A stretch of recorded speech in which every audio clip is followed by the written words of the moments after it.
Why, hello everybody. We are back and I'm excited for this video.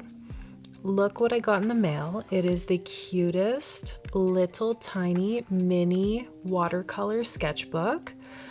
I see a lot of other people doing sketchbook tours, sketchbook vids on the YouTube, and you're not going to believe this, but I have never completed a sketchbook before.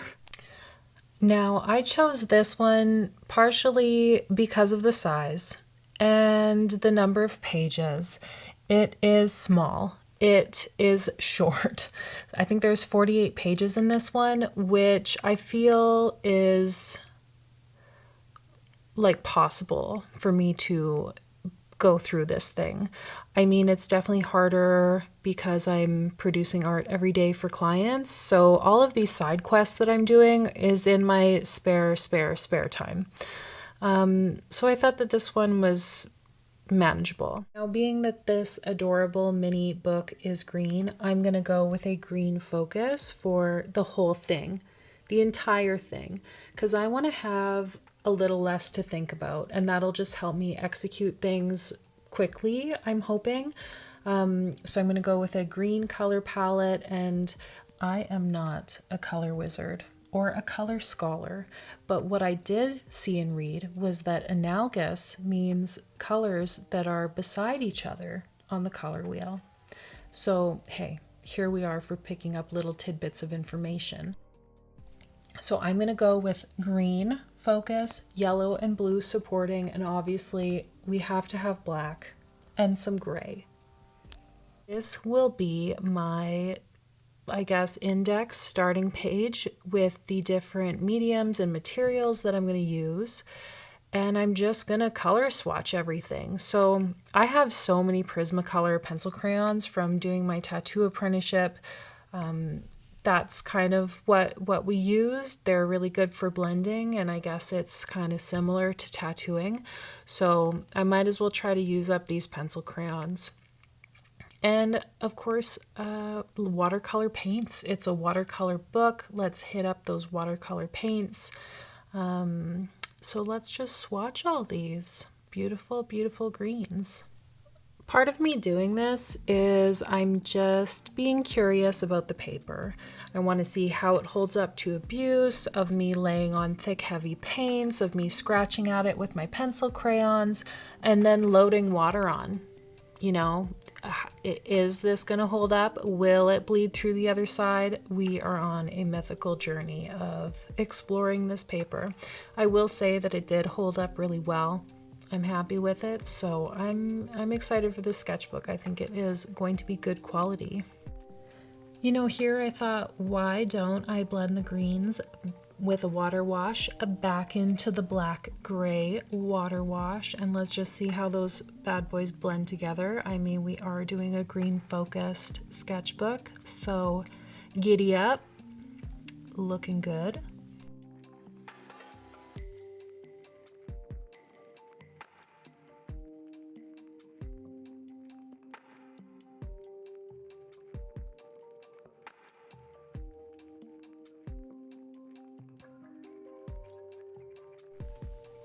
And over here, more abuse to the paper. Let's wash in more green.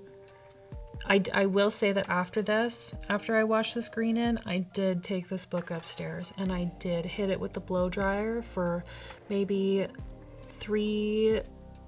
I can't even say 3 minutes. It was like 37 seconds, which wasn't enough because obviously that marker is kind of bleeding and stretching a little bit, but oh well, it is a sketchbook. We're just here for a good time. Here we go, page 1.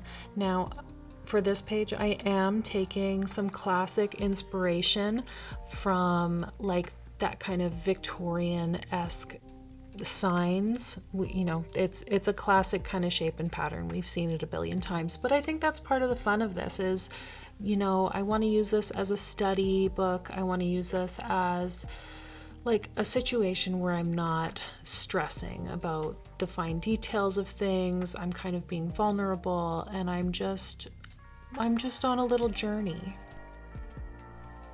It is interesting I guess, producing this and putting it out there.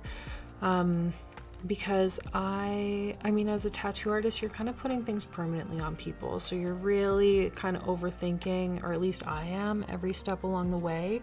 So to do this where I'm just like doing it in a sense where like I don't really care, that's a little bit of a mental exercise for me, I will say. And it is a little bit of a vulnerability putting this out there because it is so messy and it is like, I guess it's ugly, right? We're serving like ugly sketchbook.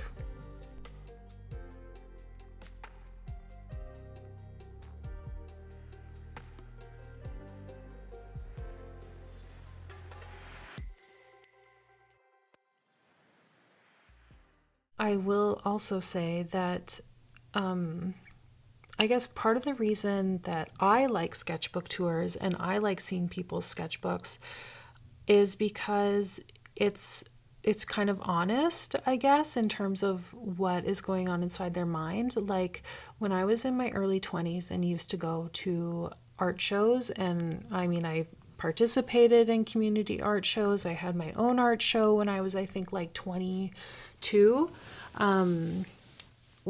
Like I would go to other people's shows, and a lot of it was like graffiti artists or, you know, just kids and people in the scene. They would put all kinds of things into their gallery shows. Like I went to a couple shows where it'd be like people's loose leaf scribbles or just notes that they had made and ripped out pieces of newspaper or whatever with their drawings on it. And I found that it was so kind of whimsical and magical, almost as if it was a little look into people's diary. So I don't know if that's just like voyeuristic or what that is, but it's really kind of a authentic, vulnerable, honest look into somebody's life, because everything we do is so curated. Especially as a tattoo artist, we're thinking of so many different things and how the client is going to perceive it and how they're going to show it to their mom and their auntie and their cousin and their best friend and their bus driver. They're going to show it to everybody. So you're kind of always, I guess, really overthinking people's perception of what you're producing for them. So I'm finding that, this is a little bit of a mental hurdle for me. And that's also part of why I wanted to do this. I wanted to maybe be a little bit more just myself and kind of do whatever I want to do on a channel and kind of focus on some side quests that I have and not really worry too much about what clients or people are going to think about it, and do it in more of like a long form content delivery. Can we just take a moment to love this hilarious little fish that I drew? I feel like it's giving Roman Colosseum or like some sort of occult illustrative book fish where, like, if you give him 3 coins and a human finger, he'll tell you some sort of secret of the universe. Love him. Well, there we have it, our first sketchbook that I will finish. I know I will. There's been many sketchbooks before, but none like this, because the rest of them died on a bookshelf somewhere a long, long time ago. So why don't we all just place bets in the comments as to when I will finish this? Wrong answers only. All right, you guys, thanks for hanging out. Bye.